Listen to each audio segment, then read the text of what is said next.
A rich man owned 19 horses. In his deathbed, he wrote his will and died. He wrote, "Half of my 19 horses must be given to my only son. 1 in 4 parts must be given to the village temple, and 1 in 5 parts should be given to my servant." People of the village panchayat broke their heads over it. How can they divide 19 horses? How is that possible?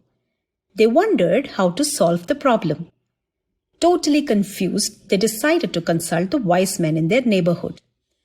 The next day, the wise man came to the panchayat riding his horse. He took his horse to the 19 horses the rich man owned. Now, there were 20 horses. The wise man took half, that is 10 horses, and gave it to the rich man's only son. He took the next 5 horses, which was 1 part of 4, and gave them to the village temple, and the next 4, which was 1 part of 5, and gave them to the rich man's servant. After the division, there was 1 horse remaining.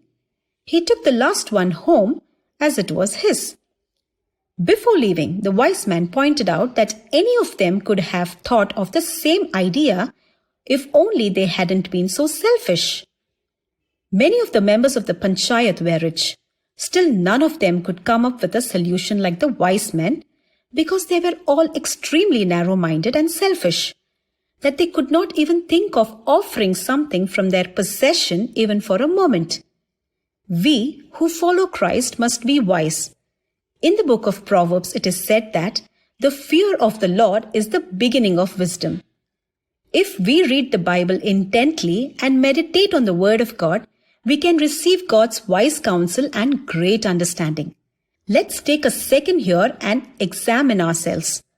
Are we petty and selfish like the villagers? Or are we like the wise men?